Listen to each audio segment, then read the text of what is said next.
Est-ce que tu as parfois l'impression que ta vie part dans tous les sens?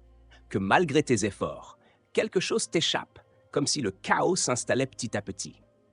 Te lèves-tu le matin sans but précis, simplement pour survivre à la journée? Si oui, alors cette vidéo est pour toi. Aujourd'hui, on va explorer 7 leçons puissantes issues du stoïcisme, une philosophie ancienne, mais plus pertinente que jamais. Ces principes t'aideront à reprendre le contrôle, à remettre de l'ordre dans ta vie et à bâtir une existence pleine de sens. Avant d'aller plus loin, pense à t'abonner à la chaîne. Si tu veux avancer dans ton développement personnel et transformer ta vie, tu es au bon endroit. Reprends les rênes de ta vie.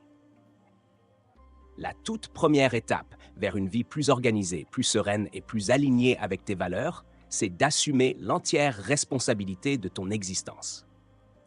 Cela peut paraître dur à entendre, et pourtant, c'est une vérité libératrice.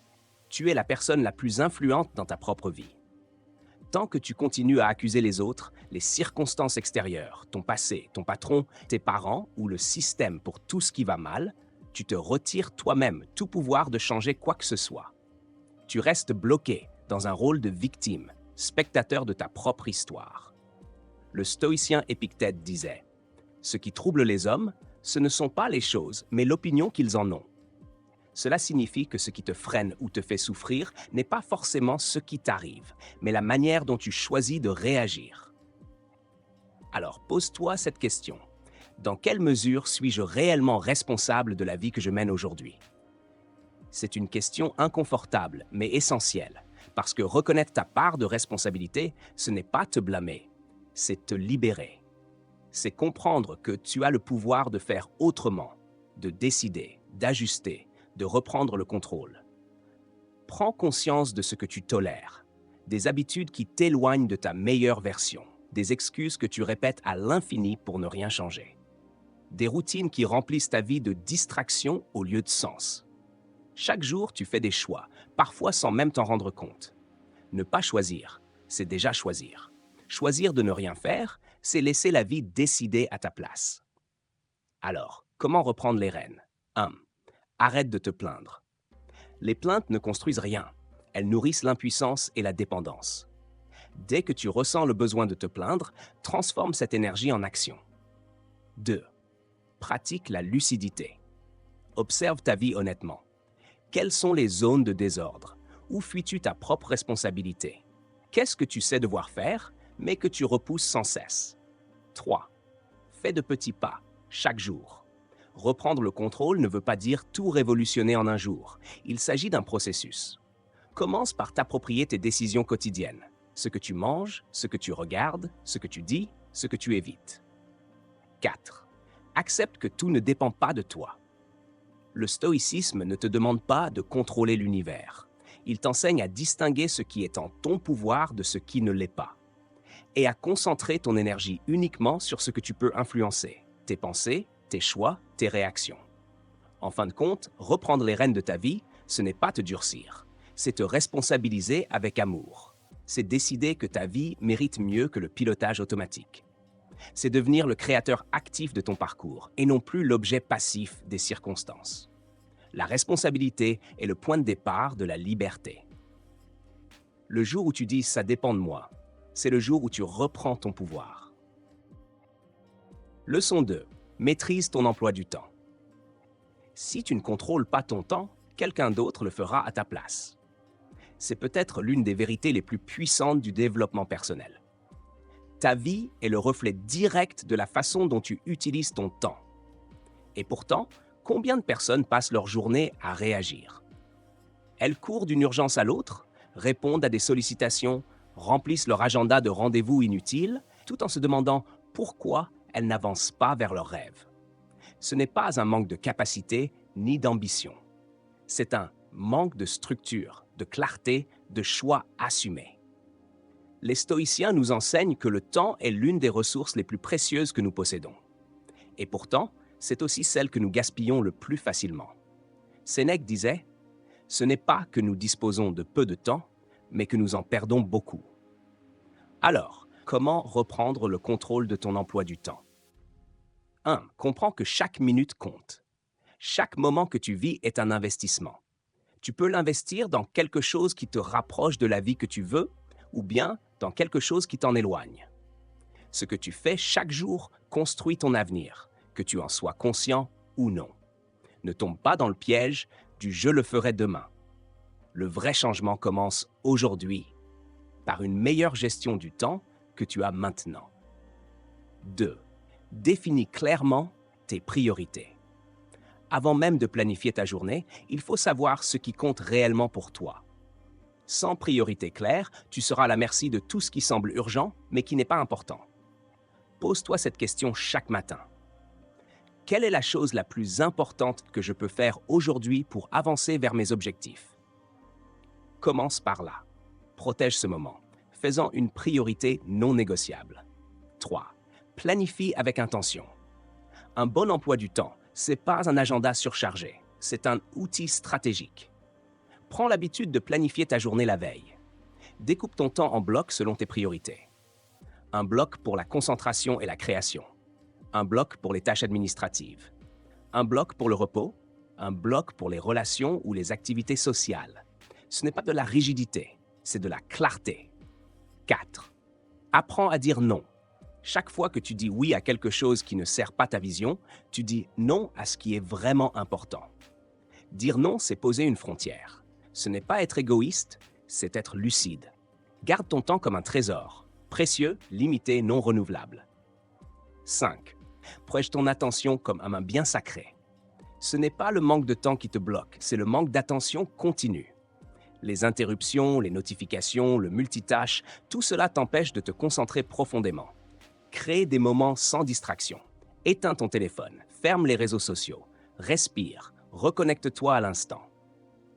6. Crée des routines et des repères. Les routines ne sont pas des prisons, ce sont des piliers de stabilité. Elles permettent d'automatiser les bonnes décisions. Par exemple, une routine matinale bien construite peut te mettre dans un état d'esprit productif pour toute la journée. Une routine du soir t'aide à faire le bilan, à te détendre, à préparer demain avec sérénité. 7. Sois flexible, mais discipliné. Maîtriser ton emploi du temps ne veut pas dire être rigide à l'extrême. Il y aura des imprévus, des urgences, des journées qui ne se passent pas comme prévu. C'est normal. Mais ne perds jamais de vue l'essentiel. Chaque jour doit comporter un moment dédié à ton avancement, aussi petit soit-il. En résumé, maîtriser ton emploi du temps, c'est reprendre la maîtrise de ta vie. C'est faire le choix chaque jour de ne plus subir, mais d'agir. C'est construire ta réalité à partir de tes priorités et non plus de tes distractions.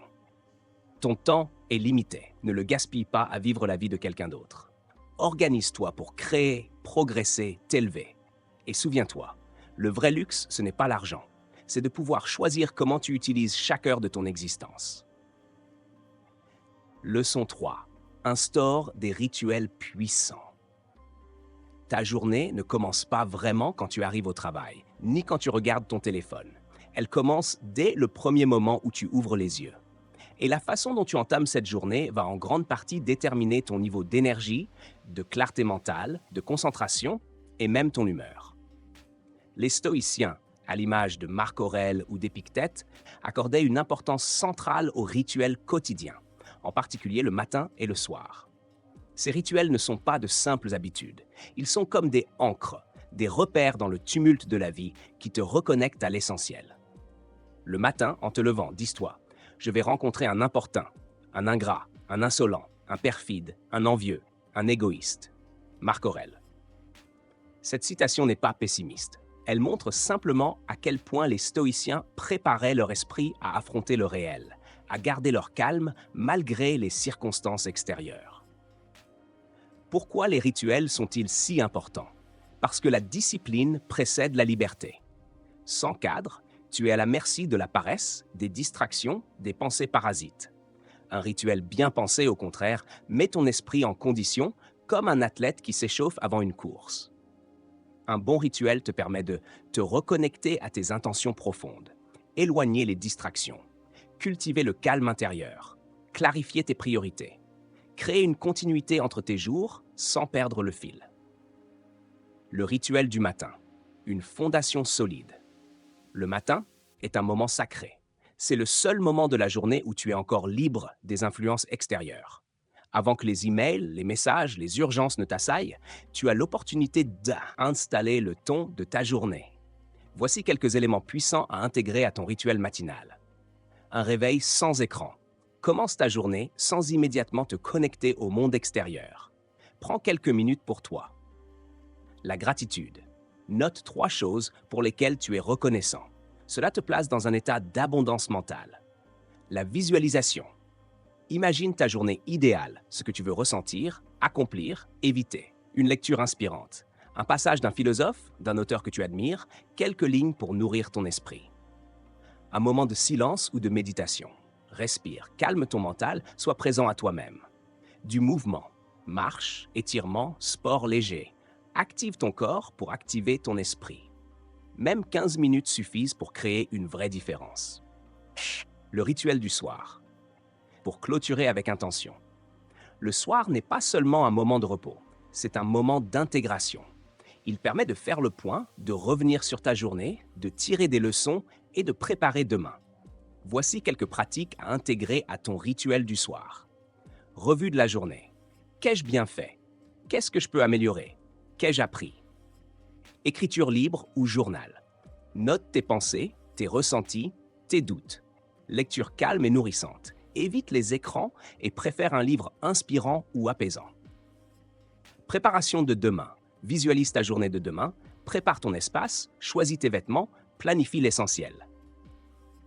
Rituel de détente. Une boisson chaude, de la musique douce, une lumière tamisée. Offre à ton corps et ton esprit le signal que la journée est finie. Quelques conseils pour installer tes rituels. 1. Commence petit. N'essaie pas de transformer toute ta routine d'un coup. Ajoute un seul rituel, puis observe l'effet. 2. Sois régulier. La répétition crée l'automatisme. Même si certains jours tu es fatigué, fais au moins une version légère de ton rituel. 3. Adapte à ta réalité. Il n'existe pas de rituel parfait.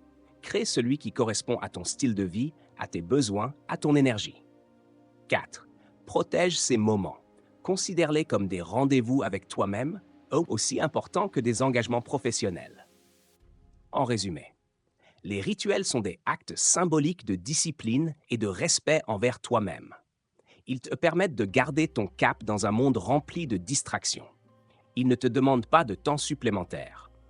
Ils te donnent de l'énergie, de la clarté, de la structure. Ne sous-estime jamais le pouvoir de ces petits gestes répétés chaque jour. Ta liberté intérieure commence par le choix de comment tu débutes et termines ta journée. Alors, quel rituel vas-tu créer pour honorer ta vie chaque matin et chaque soir? Leçon 4. Clarifier ton environnement pour clarifier ton esprit. As-tu déjà remarqué à quel point ton environnement influence ton état intérieur? Lorsque tu travailles dans une pièce encombrée, sale ou désorganisée, tu te sens souvent agité, fatigué, distrait. À l'inverse, un espace propre, lumineux, épuré et bien rangé semble immédiatement apaiser l'esprit. Ce n'est pas un hasard. Ton environnement est le miroir silencieux de ton monde intérieur. Et les stoïciens, bien qu'ils ne vivaient pas dans des appartements modernes, avaient déjà compris une chose essentielle. Pour cultiver la paix intérieure, il faut éliminer le désordre autour de soi. La tranquillité vient lorsque nous ordonnons notre esprit selon la raison. Sénèque. Mais comment ordonner son esprit dans un monde extérieur en désordre? En alignant ton espace avec ton intention. Pourquoi l'ordre extérieur affecte ton ordre intérieur? Le cerveau humain n'est pas conçu pour gérer un trop-plein d'informations visuelles. Chaque objet en vue, un livre abandonné, une tasse sale, une pile de papier, est un stimulus, une source de tension inconsciente. Plus l'environnement est encombré, plus ton esprit lutte pour se concentrer. Tu te sens saturé, même sans comprendre pourquoi. Un espace clair, en revanche, agit comme une respiration. Il t'aide à te concentrer plus facilement, réduire le stress et la charge mentale, trouver plus rapidement ce dont tu as besoin, créer un sentiment de maîtrise et de stabilité. Le désordre crée de la friction, l'ordre crée du flux. Clarifier ton environnement. Par où commencer? Pas besoin d'être un adepte du minimalisme extrême pour bénéficier de cette pratique. Il s'agit simplement d'éliminer ce qui te distrait ou t'épuise. Voici quelques étapes simples mais puissantes. 1. Fais un audit de ton espace. Prends quelques minutes pour observer ton lieu de vie ou de travail. Qu'est-ce qui te dérange visuellement? Qu'est-ce qui n'a pas sa place? Qu'est-ce qui crée du stress plutôt que du calme? 2. Épure ton espace de travail. Ton bureau ou ton coin d'étude doit être un sanctuaire de clarté. Garde seulement l'essentiel à portée de main. Range câbles, papier, objets inutiles. Moins tu vois, plus tu penses clairement. 3. Applique la règle du une chose à sa place. Chaque objet doit avoir un endroit précis où il retourne après usage. Cette simple habitude réduit drastiquement l'accumulation du désordre. 4. Fais du rangement une routine. Ne fais pas du rangement un grand événement occasionnel. Intègre-le dans ta routine quotidienne. 5 minutes chaque matin ou chaque soir suffisent pour garder le cap. 5. Nettoie pour méditer. Le nettoyage peut devenir une pratique méditative. Au lieu de le vivre comme une corvée, vois-le comme un moment de recentrage. Range ton intérieur comme tu ranges tes pensées, avec présence, calme et intention. L'environnement numérique compte aussi. Ce principe s'applique aussi à ton monde digital. Nettoie ton bureau d'ordinateur. Supprime les applications inutiles. Organise tes fichiers et dossiers. Ferme les onglets non essentiels. Réduis les notifications au strict minimum. Un espace numérique encombré produit le même effet qu'un bureau en désordre. Surcharge mentale, distraction permanente, perte de clarté. L'esthétique a aussi son importance. Un environnement clair ne signifie pas froid ou vide. Au contraire, il peut être beau, inspirant, à ton image. Ajoute des éléments qui nourrissent ton esprit. Une plante verte, une citation inspirante affichée, une lumière douce, des objets choisis, non subis. Ce que tu vois tous les jours façonne ton humeur, ton énergie, ta concentration. En résumé, clarifier ton environnement, c'est te respecter. C'est envoyer à ton esprit un message de structure, d'intention, de calme. Ce n'est pas seulement une question d'esthétique, mais de puissance mentale. Les stoïciens cherchaient à simplifier la vie, non pas par rejet du confort, mais pour retrouver l'essentiel, là où l'esprit peut enfin respirer. Alors pose-toi cette question. Ton espace actuel reflète-t-il la personne que tu veux devenir? Si la réponse est non, tu sais ce qu'il te reste à faire. Un espace en ordre, c'est une vie plus claire, plus alignée, plus stoïque. Leçon 5. Planifie ton avenir pour éviter le chaos. Vivre sans plan, c'est comme naviguer sans boussole. Tu peux avancer, certes, mais sans direction claire, tu risques de tourner en rond, de dériver au gré des circonstances, ou pire encore, d'arriver à un endroit que tu n'as jamais choisi.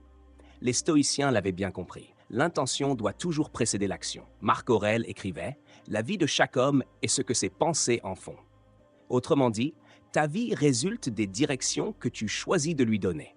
Et ces directions, tu les définis grâce à la planification. Pourquoi planifier est essentiel? Beaucoup de gens fuient la planification par peur de l'inconfort, de la discipline ou simplement parce qu'ils pensent que les choses se mettront en place naturellement. Mais dans les faits, ce que tu ne planifies pas finit souvent par se désorganiser. Le chaos n'est pas un accident, c'est le résultat de l'absence de structure. Planifier, ce n'est pas rigidifier ta vie, c'est lui donner une intention, une cohérence, un sens. Cela te permet d'agir avec anticipation et non plus en réaction.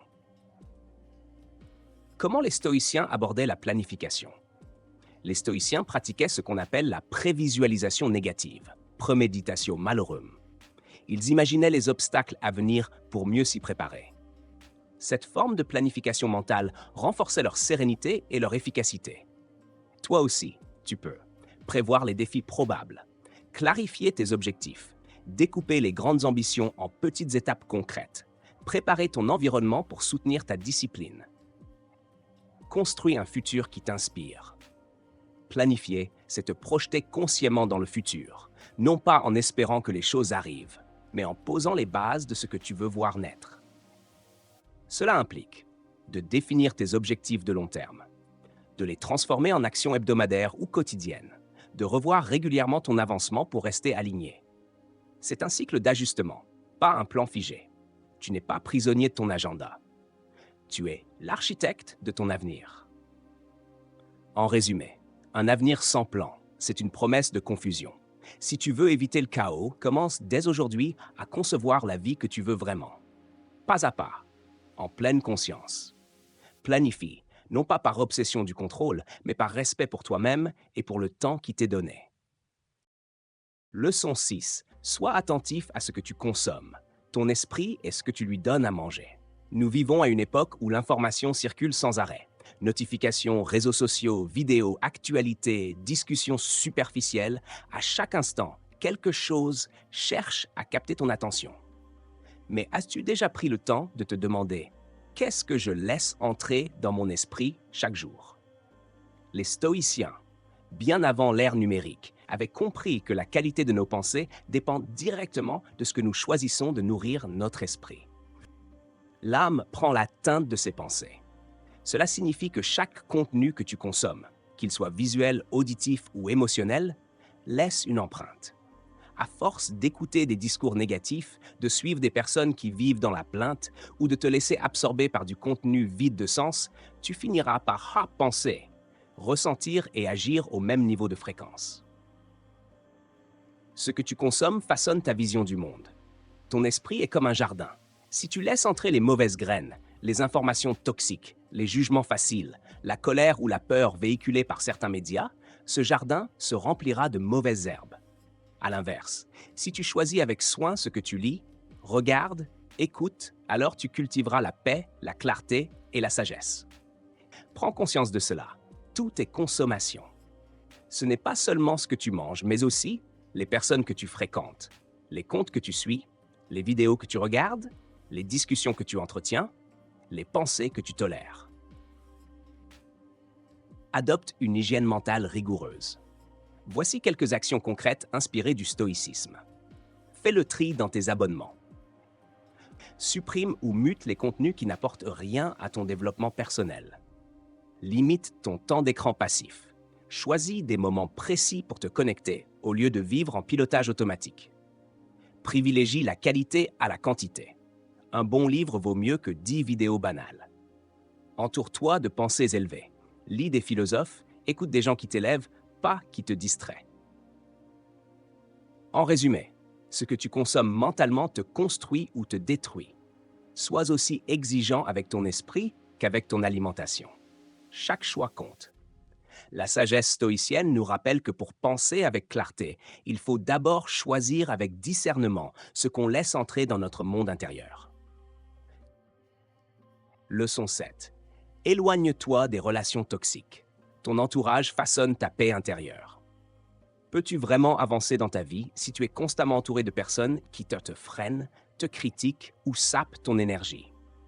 Les stoïciens, dans leur sagesse intemporelle, nous rappellent que l'un des plus grands actes de courage, c'est de choisir les bonnes personnes autour de soi. Fuis ceux qui souillent ton esprit. Fréquente ceux qui élèvent ton âme. Épictète. Ce que tu vis au quotidien est influencé, consciemment ou non, par les personnes qui t'entourent. Leurs croyances, leurs attitudes, leurs discours, tout cela t'affecte. Si tu vis dans un environnement rempli de négativité, de manipulation ou de conflits, alors même les meilleures routines ou résolutions finiront par s'effondrer. Les relations toxiques, un poison lent mais destructeur. Une relation toxique n'est pas toujours évidente au début. Elle peut se cacher sous les traits d'un ami toujours critique, d'un collègue envieux, d'un proche qui te rabaisse sous couvert d'humour, ou d'une personne qui te fait sentir coupable de tes progrès. Ces liens sont souvent fondés sur le contrôle ou la manipulation, le besoin constant de validation, la jalousie ou la compétition malsaine, le manque de respect de tes limites personnelles. Peu à peu, tu perds confiance en toi, tu doutes, tu t'épuises à essayer de plaire. Et surtout, tu t'éloignes de la personne que tu veux devenir. Les stoïciens prônaient la sélection de leur entourage. Pour les stoïciens, il ne s'agissait pas de fuir le monde, mais d'éviter de s'enchaîner à ce qui détruit notre équilibre intérieur. Épictète insistait sur le fait de se rapprocher de ceux qui vivent selon la vertu, la raison et la maîtrise de soi. Voici quelques conseils inspirés de cette philosophie. Fais un bilan relationnel. Qui dans ta vie t'élève? Qui t'épuise? Établis des limites claires. La liberté commence quand tu dis non sans culpabilité. Ne cherche pas à sauver tout le monde. Tu n'es pas responsable du changement des autres. Entoure-toi de personnes alignées avec tes valeurs. Cherche la profondeur, pas la superficialité. En résumé, chaque relation est soit un pilier, soit un poids. Pour construire une vie harmonieuse, tu dois protéger ton énergie, ton attention et ta paix intérieure.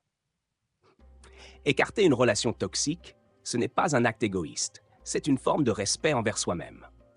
Comme les stoïciens, choisis la compagnie de ceux qui nourrissent ta sagesse, ta clarté et ton courage.